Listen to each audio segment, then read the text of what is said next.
I am particularly interested in news, both from a research perspective and also as a consumer.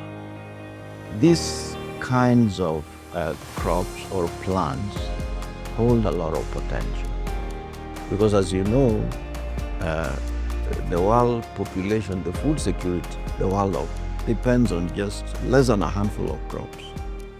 And these crops are becoming increasingly susceptible to climatic changes. Maize is very susceptible to quite a number of diseases, to rainfall patterns that are increasingly becoming erratic.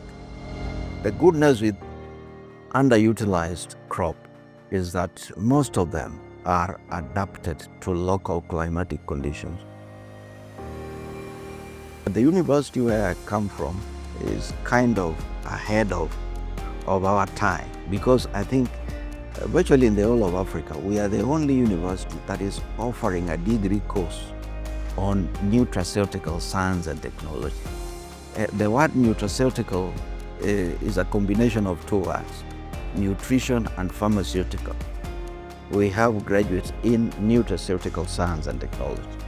So these are graduates who know what types of foods, if you eat, can help you to, can prevent certain diseases, or ameliorate some diseases.